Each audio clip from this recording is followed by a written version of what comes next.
والموصوف اخص او مساو ومن ثم لم يوصف ذو اللام الا بمثله او بالمضاف الى مثله۔ اگلے متن کو سمجھنے سے پہلے ایک بات سمجھ لیں بھئی، آپ نے معرفہ کی کئی اقسام پڑھی ہیں، یاد رکھو ان سب میں تعریف ایک درجے کی نہیں ہے۔ بعض تعریف کے اندر اعلیٰ ہے، بعض تعریف کے اندر ادنا ہے، سمجھ میں ہے؟ بعض کے اندر تعریف دوسروں سے زیادہ ہے، بعض کے اندر کم ہے۔ تو یاد رکھو یہ جو معرفہ آپ نے پڑھے ان میں سب سے زیادہ تعریف ضمیروں کے اندر ہے۔ کس کے اندر ہے؟ ضمیروں میں۔ اور ضمیروں میں بھی پہلے نمبر پر پھر سب سے زیادہ تعریف کس میں ہے؟ متکلم کے ضمیر میں، پھر اس کے بعد مخاطب کے ضمیر میں، پھر اس کے بعد غائب کے ضمیر میں، غائب کے ضمیر میں۔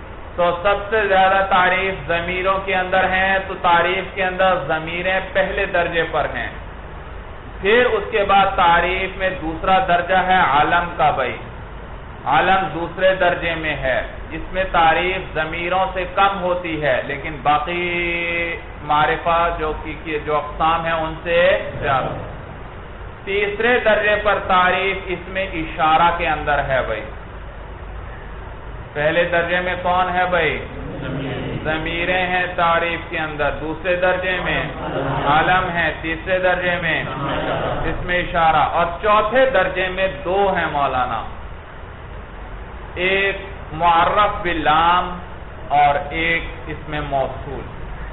چوتھے درجے میں کون ہے؟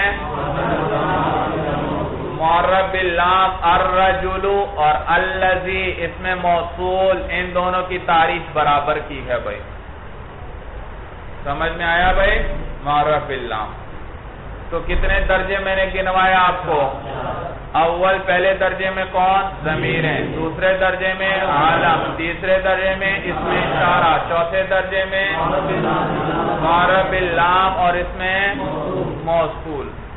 بھائی ایک اور معرفہ کہ ان میں سے جو کسی کی طرف مضاف ہو، غلامہ یا غلامی، دیکھو یہ غلام کس کی طرف مضاف ہے؟ ضمیر کی طرف۔ یا غلام زیدین یہ کس کی طرف مضاف ہے؟ علم۔ غلام ھذا یہ کس کی طرف مضاف ہے؟ اس میں اشارہ۔ یا مولانا غلام الرجل یہ کس کی طرف مضاف ہے؟ معرف باللام کی طرف۔ یا غلام الذی ضرب کا غلام اس شخص کا جس نے آپ کی پٹائی کی تھی، یہ کس کے غلام کس کی طرف مضاف ہے؟ تو اس کا کیا حکم ہے بھائی، یہ کس درجے میں ہے؟ تو یاد رکھو مضاف اسی درجے کا ہوگا جس درجے کا مضاف الیہ ہوگا۔ مضاف بھی مضاف الیہ سے کیا اخذ کرتا ہے؟ تعریف۔ بھائی غلام پہلے تو نکرہ تھا، لیکن جب اس کی اضافت کر دی معرفہ کی طرف تو یہ بھی کیا بن گیا؟ معرفہ۔ اب اس کے اندر تعریف کس درجے کی آئی؟ تو علماء لکھتے ہیں کہ مضاف کے اندر بھی تعریف اسی درجے کی آ جائے گی جو کس کے اندر تھی؟ مضاف الیہ کے اندر۔ تو غلام ہا ضمیر کی جانب مضاف ہے، تو اب اس غلام کے اندر تعریف کون سے درجے کی ہے؟ پہلے درجے کی، جو ضمیر کا درجہ تھا، کیونکہ یہ مضاف بھی کس کی طرف ہے؟ ضمیر، اور ضمیر کون سے درجے کی تعریف ہے اس میں؟ پہلے درجے کی۔ تو اس غلام کے اندر بھی اب کون سے درجے کی تعریف آ گئی؟ پہلے درجے کی۔ غلام زیدن غلام کس کی طرف مضاف ہے؟ علم کی طرف زید، اور عالم میں کون سے درجے کی تعریف ہے؟ دوسرے درجے کی۔ تو اب غلام کے اندر بھی کون سے درجے کی تعریف آ گئی؟ دوسرے درجے کی۔ یہ غلام زیدن یہ کس درجے کا ہوا؟ دوسرے درجے کا۔ اسی طرح میں نے کہا غلام ھذا، اب غلام کے اندر بھی تعریف آ گئی، اور کون سے درجے کی ہے؟ تیسرے درجے کی، کیونکہ یہ مضاف ہو رہا ہے اس میں اشارہ کی طرف، اور اس میں اشارہ کس درجے کا ہے؟ تیسرے کا۔ تو اس لیے مضاف بھی کس درجے کا ہو گیا؟ تیسرے درجے کا۔ میں کہتا ہوں غلام الرجل یہ کس کی طرف مضاف ہے؟ معرف باللام کی طرف، اور معرف باللام کا درجہ تعریف کے اندر کون سا ہے؟ چوتھا ہے۔ تو یہ غلام بھی اب کس درجے کا ہوا؟ چوتھے درجے کا۔ یا میں کہتا ہوں غلام الذی ضرب کا، یہ غلام کی اضافت کس کی طرف ہے؟ الذی کی طرف، اور الذی خود کس درجے کا ہے؟ چوتھے درجے کا۔ تو اس سے جو تعریف اخذ کی غلام نے، تو غلام بھی کس درجے کا ہوا؟ چوتھے درجے کی تعریف اس کے اندر بھی آ گئی. صورت سمجھ میں آ گئی؟ تو مضاف مضاف الیہ سے تعریف اخذ کرتا ہے اور اسی درجے کی تعریف اس میں بھی آ جاتی ہے جس درجے کا کیا ہو؟ مضاف الیہ ہو. یہ بات سمجھ میں آ گئی؟ تو 4 درجے میں نے آپ کو گنوا دیے کہ تعریف برابر نہیں، سب سے زیادہ تعریف ہے ضمیروں کے اندر بھائی، اس کے بعد عالم کے اندر تعریف ہے، اس کے بعد درجہ ہے اسم اشارہ کا، اور اس کے بعد معرب باللام اور اس میں موصول کا. بھائی یہ بات ہو گئی بھائی. اب ان میں سے ضمیریں تو نکل گئیں کیونکہ ضمیر نہ موصوف بنا کرتی ہے اور نہ صفت بنا کرتی ہے، یہ بات ابھی گزر گئی. باقی رہ گیا علم، اس میں اشارہ، اس میں موصول اور معرب باللام، اور ان میں سے کسی ایک کی طرف مضاف. بھائی ضمیر کی طرف بھی چاہے مضاف ہو وہ بھی آ گیا بھائی. اچھا تو اب ان کا کیا حکم بھائی؟ ان میں ان کی صفت کس درجے کی آ سکتی ہے اور کس درجے کی صفت؟ کون کس کے لیے صفت بن سکتا ہے؟ دیکھو موصوف جب معرفہ ہو تو صفت بھی کیا لانی پڑے گی؟ معرفہ. تو صفت کس درجے کی لا سکتے ہیں بھائی؟ صاحب قافیہ ضابطہ بتلانا چاہتے ہیں آپ کو، بتلاتے ہیں والموصوف اخص او مساوٍ، کہ موصوف کیا ہوگا؟ اخص ہوگا یا برابر مساوی ہوگا. تعریف کے اندر موصوف کیا ہوگا؟ یا اخص ہوگا یا کیا ہوگا؟ مساوی ہوگا. یعنی موصوف کی تعریف صفت کی تعریف سے اعلیٰ ہونی چاہیے یا کم از کم اس کے برابر ہونی چاہیے. موصوف کی تعریف کیا ہونی چاہیے؟ صفت سے اعلیٰ ہونی چاہیے یا کم از کم اس کے برابر ہونی چاہیے. بھائی برابر ہونی چاہیے، کیونکہ موصوف اور صفت میں سے اصل کون ہے مولانا؟ اصل موصوف ہے یا اصل صفت ہے؟ اصل موصوف ہے. لہذا موصوف کی تعریف صفت سے کیا ہونی چاہیے؟ زیادہ ہونی چاہیے، اور اگر زیادہ نہیں تو کم از کم پھر برابر ضرور ہو، اس سے ادنا درجے کی نہ ہو. یہ بات سمجھ میں آ گئی؟ تو کہتے ہیں والموصوف اخص او مساوٍ، موصوف اخص ہوگا یا مساوی ہوگا کس کے؟ صفت سے. بھائی موصوف اصل ہے، صفت کیا ہے؟ تابع ہے. تو موصوف اصل ہے تو اصل کو تعریف میں اعلیٰ ہونا چاہیے تابع سے. اگر اعلیٰ نہیں تو کم از کم اس کے برابر ہونا چاہیے، اس سے ادنا نہیں ہونا چاہیے. لہذا موصوف جس درجے کا ہوگا صفت اسی درجے کی آ سکتی ہے یا اس سے کم نچلے درجے کی آ سکتی ہے، اس سے اوپر والے درجے کی میں سے کوئی اس کی صفت نہیں بن سکتا. بھائی تو اسی لیے کہا والموصوف اخص او مساوٍ، موصوف اخص ہوگا یا مساوی ہوگا صفت سے. موصوف صفت سے اخص ہوگا یا صفت کے مساوی ہوگا. وَمِن ثَمَّ، اور اسی وجہ سے لم یوصف ظلام الا بمثلہ، موصوف نہیں کیا جاتا ظلام کو. ظلام سے کیا مراد ہے؟ لام والا. کون؟ لام والا. الا بمثلہ، مگر اسی کے مثل کے ساتھ، اسی کے مثل کے ساتھ. ظلام سے کیا مراد ہے؟ معرف باللام. کیا مراد ہے؟ معرف باللام مراد ہے. لہذا معرف باللام کی صفت نہیں، معرف باللام موصوف نہیں ہو سکتا الا بمثلہ، مگر اسی کے مثل کے ساتھ. بھئی اوپر ضابطہ بتلا دیا کیا کہ موصوف صفت کی موصوف کو تعریف کے اندر صفت سے اخص یا اعلیٰ ہونا چاہیے یا کم از کم صفت کے برابر. اب ایک موصوف جو ہے معرف باللام ہے الرجل، تو اس کی صفت کیا آ سکتی ہے؟ الرجل کس درجے کا ہے؟ چوتھے درجے کا. لہذا اس کی صفت بھی کس درجے کی آئے گی؟ چوتھے درجے کی ہی آ سکتی ہے، پہلے دوسرے یا تیسرے درجے کی نہیں آ سکتی. تو الرجل کی صفات کیا آ سکتی ہے؟ معرف باللام کی صفات معرف باللام ہی. چوتھے درجے میں کون کون ہے؟ معرب باللام ہے اور اس میں تو معلوم ہوا معرب باللام کی صفات معرب باللام بھی آ سکتا ہے کیونکہ وہ بھی کس درجے کا ہے؟ نیز اس کی صفات اس میں موصول بھی آ سکتا ہے کیونکہ وہ بھی کس درجے کا ہے؟ چوتھے درجے کا. اور ان میں سے کسی ایک کی طرف مضاف ہو معرب باللام کی طرف جو مضاف ہو وہ بھی کیا بن سکتا ہے؟ اس کی صفت بن سکتا ہے کیونکہ مضاف معرب باللام کی طرف جو ہوتا ہے وہ بھی اسی درجے کا ہوتا ہے. یا جو اس میں موصول کی طرف مضاف ہو وہ بھی اس کی صفت بن سکتا ہے. صورت سمجھ میں آ رہی ہے؟ تو الرجل کی صفت کیا آ سکتی ہے؟ معرب باللام العالم بھی آ سکتی ہے الرجل العالم. نیز اور کیا آ سکتی ہے؟ اس میں موصول بھی جیسے الرجل الذی ضربک الرجل الذی الرجل موصوف الذی ضربک اس کی صفت. اور نیز اسی طرح الرجل مضاف کرو بھائی معرب باللام کی طرف اس صفت لائے. الرجل صاحب الفرس الرجل موصوف صاحب الفرس اس کے تو یہ دیکھو مضاف ہے صاحب کس کی طرف؟ معرب باللام کی طرف. تو یہ بھی کس درجے میں ہوا؟ چوتھے کا. لہذا یہ بھی اس کی صفت آ سکتی ہے. اسی طرح اس میں موصول کی طرف مضاف کر دو کسی کو مثلا الرجل غلام الذی ضربک الرجل تو یہ الرجل موصوف اور غلام الذی ضربک اس کی صفات. تو دیکھو اس میں موصول کی طرف مضاف جو ہے وہ بھی اسی کے درجے میں ہوا تو وہ غلام الذی یہ غلام بھی کس درجے کا ہوا؟ چوتھے درجے کا. لہذا یہ الرجل کی صفت. بات سمجھ میں آ رہی ہے کہ مشکل ہو گئی بھائی؟ تو لہذا معرب باللام کی صفات کتنے قسم کے لفظ آ سکتے ہیں؟ 4.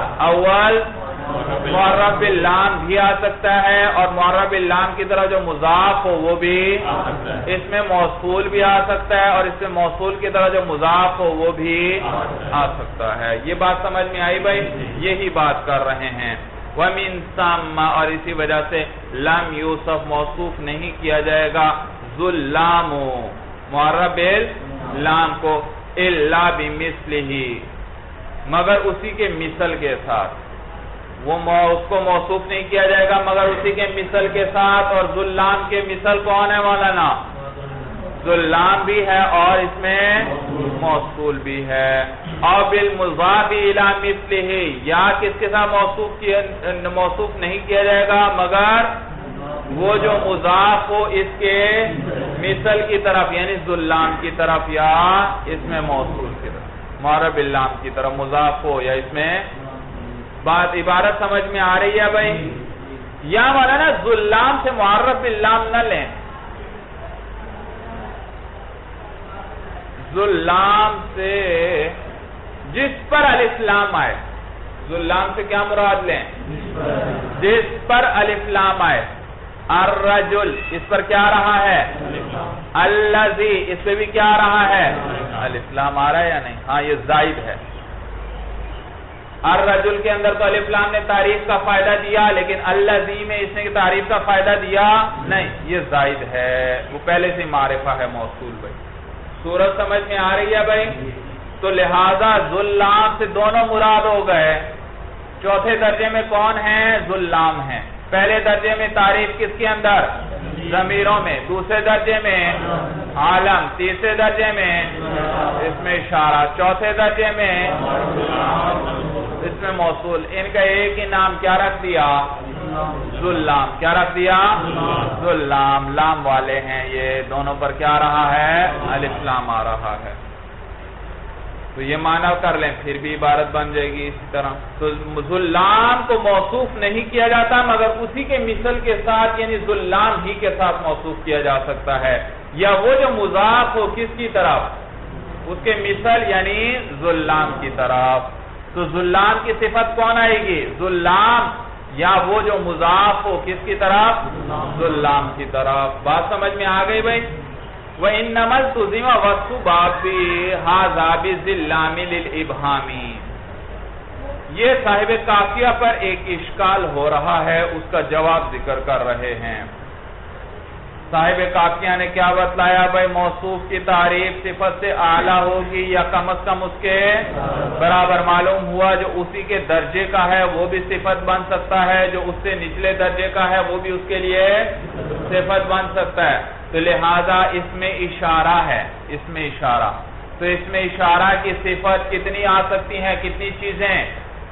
6 قسم کی چیزیں اس کی صفت بننی چاہیے بھائی، ضابطے کے مطابق۔ اس میں اشارہ کس درجے کا؟ تیسرے درجے کا۔ تو تیسرے درجے میں جو ہے وہ بھی اس کی صفت بن سکتے ہیں، اور نچلا درجہ چوتھا ہے اس میں جو ہے وہ بھی کیا بن سکتے ہیں؟ اس کی صفت بن سکتے ہیں۔ تیسرے درجے میں کون ہے؟ اس میں اشارہ، تو اس میں اشارہ کی صفت اس میں اشارہ بھی بن سکتا ہے، بننا چاہیے۔ اس میں اشارہ کی صفت اس میں اشارہ کو بھی بننا چاہیے۔ نیز اور کون ہے تیسرے درجے میں؟ تیسرے درجے میں جو اس میں اشارہ کی طرف مضاف ہو وہ بھی کس درجے کا ہے؟ تیسرے کا ہے۔ تو اس میں اشارہ کی صفت اس میں اشارہ بھی آنی چاہیے، اور وہ جو مضاف ہو اس میں اشارہ کی طرف وہ بھی آنا چاہیے۔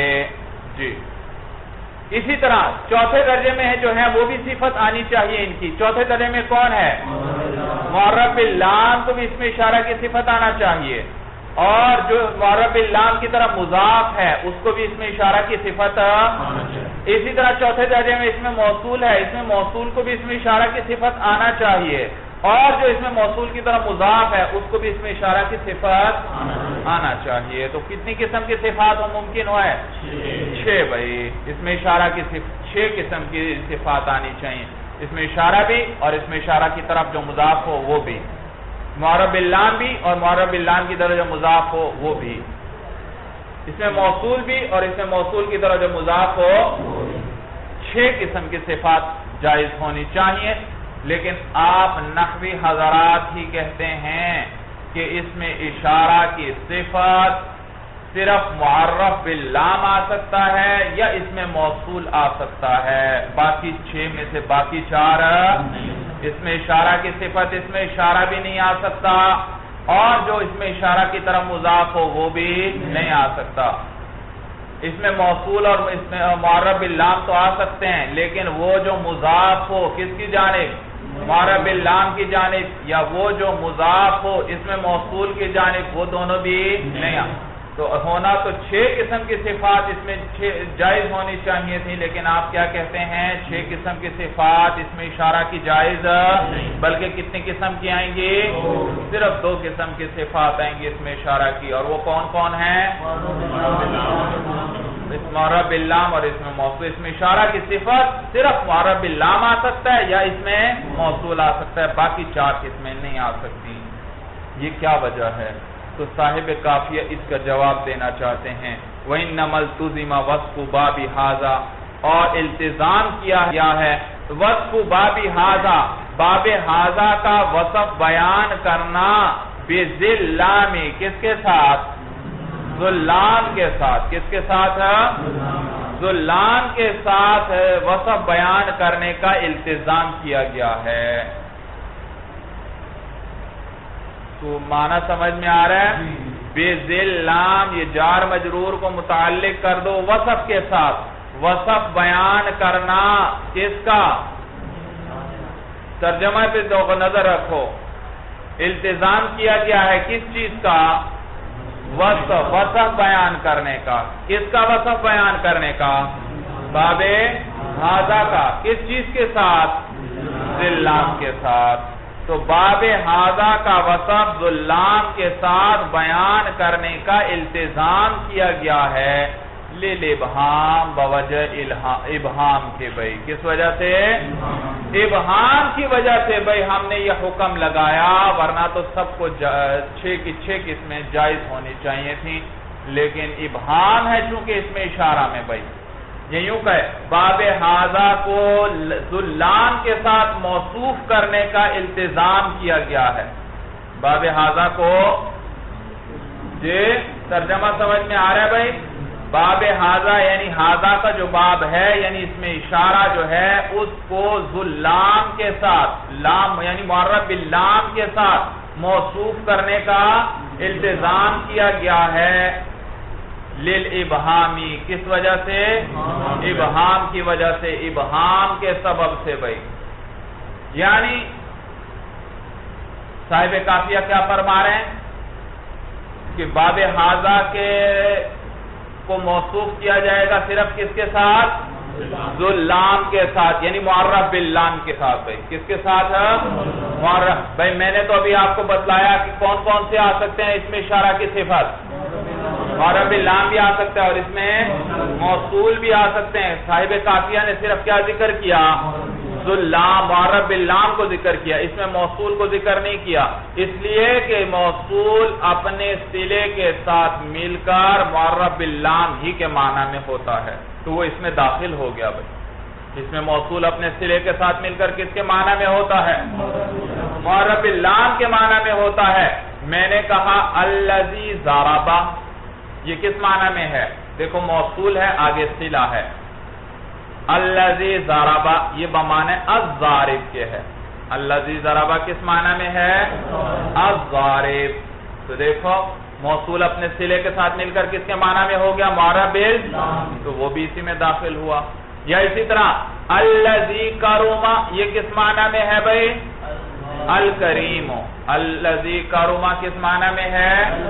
الکریم کے معنی میں ہے بھائی. تو موصول اپنے صلے کے ساتھ مل کر وہ بھی کس کے حکم میں ہوتا ہے؟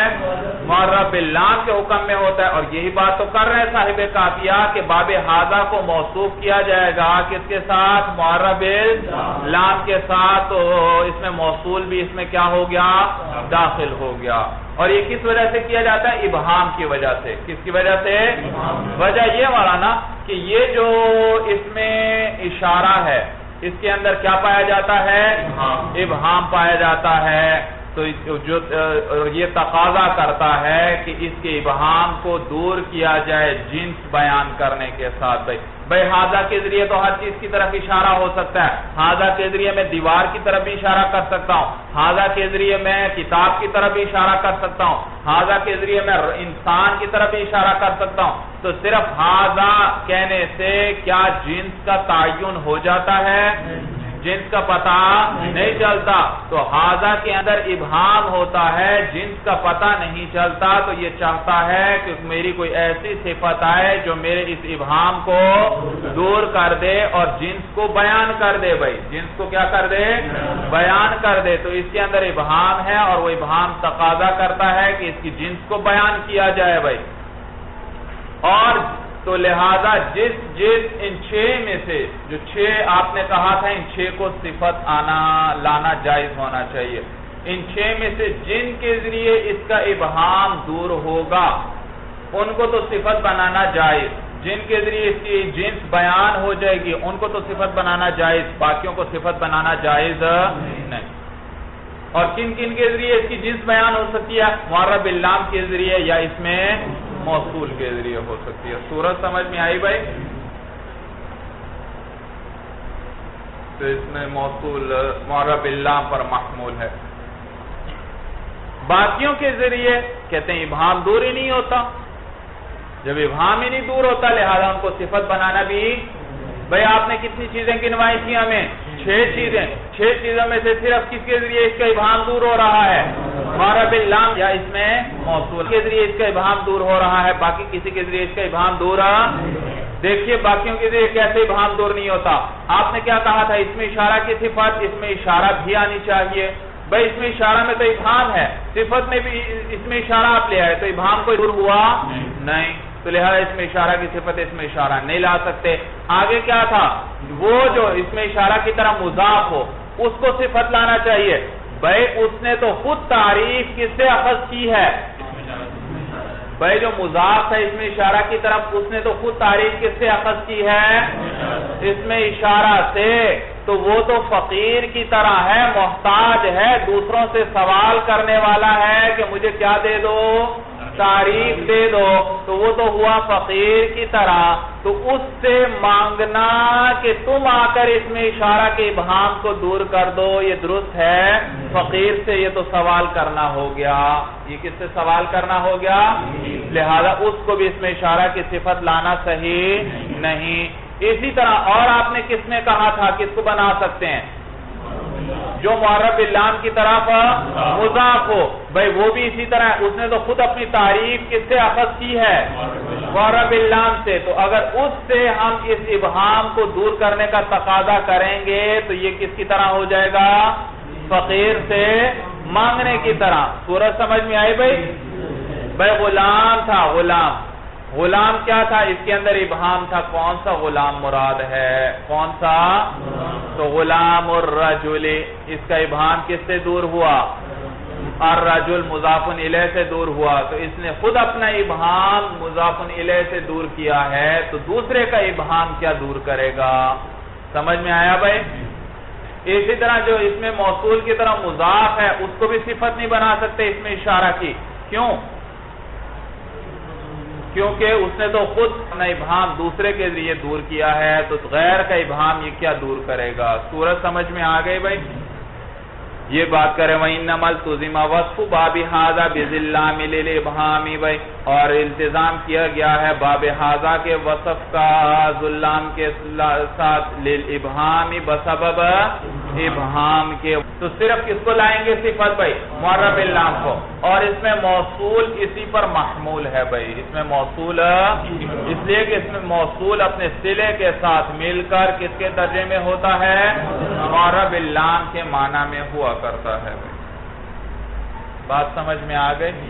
تو باقی چار کو صفات بنانا جائز نہیں، ان دونوں کو صفت بنانا جائز ہے۔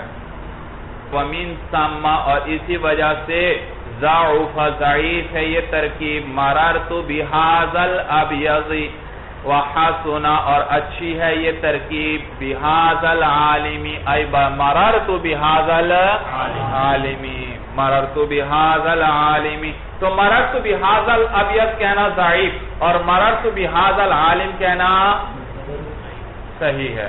دیکھو ترکیب مررت فعل با فاعل با جارہ، ہاذا اس میں اشارہ یہ کیا ہے موصوف، الابیض کیا ہے اس کی صفت، تو اس میں اشارہ کی صفت کیا آئی معرب باللام، اس میں اشارہ کی صفت کیا آئی الابیض معرب باللام۔ اگلی مثال میں بھی اسی طرح مررت فعل با فاعل با جارہ ہاذا موصوف العالم اس کے صفت، تو ہاذا اس میں اشارہ ہے اور اس کی صفت کیا ہے معرب باللام، تو معرب باللام اس میں اشارہ کی صفت لانا جائز ہے، لہذا یہ دونوں ترکیبیں جائز ہوئیں۔ البتہ پھر بھی ان دونوں ترکیبوں میں تھوڑا سا فرق ہے، پہلی ترکیب ضعیف ہے اور دوسری پہلا کلام کیا ہے ضعیف ہے اور دوسرا کلام صحیح ہے بغیر ضعف کے، کیوں کیا وجہ ہے؟ وجہ یہ کہ دونوں میں فرق ہے مولانا، ہم نے کیا کہا تھا یہ اس میں اشارہ کی صفات معرب باللام کیوں لاتے ہیں؟ کیونکہ اس میں اشارہ کے اندر کیا ہوتا ہے ابہام، تو معرب باللام آ کر اس کی جنس بیان کر دیتا ہے اور اس کے ابہام کو کیا کر دیتا ہے، تو لہذا اگر اس میں اشارہ کی صفات ایسا معرب باللام آئے جو کیا کر دے اس کی جنس کی تعیین کر دے تو یہ تو ٹھیک، اگر ایسا ہی معرب باللام آئے جو جنس کی تعیین ہی نہیں کر رہا تو یہ ضعیف ہے، تو یہ کیا ہے؟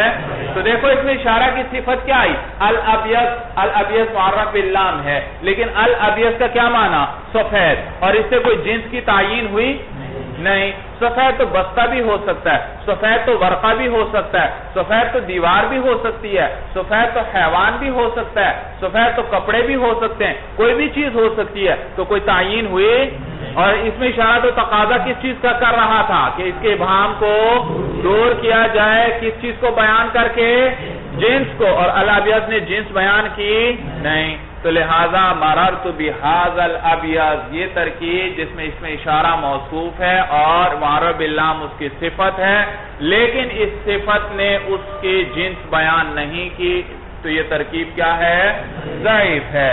اور مررت بہذا العالم، ہذا اس میں اشارہ جو ہے وہ موصوف ہے، العالم اس کی صفت ہے، یہ کیا ہے یہ ترکیب صحیح ہے، کیوں؟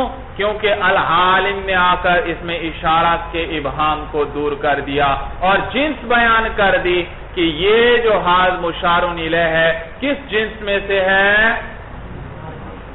انسان کی جنس میں سے ہے، کیونکہ علم کس کے پاس ہوتا ہے؟ انسان کے پاس بھائی، بلکہ رجل متعین ہی کر دیا کہ کس میں سے ہے؟ انسانوں میں سے بھی رجل میں سے ہے۔ صورت سمجھ میں آئی؟ تو دونوں میں معرب اللام صفت آ رہی ہے، لیکن پہلی میں جنس کی تعین نہیں ہوئی، لہذا وہ ضعیف۔ دوسری کے اندر جنس کی تعین ہو رہی کہ کون سی جنس مراد ہے؟ جنس انسان مولانا، لہذا یہ ترکیب کیا ہوئی؟ اچھی ہے۔ چلیے مولانا، ھذا ھو المرام، واللہ اعلم بحقیقت الکلام۔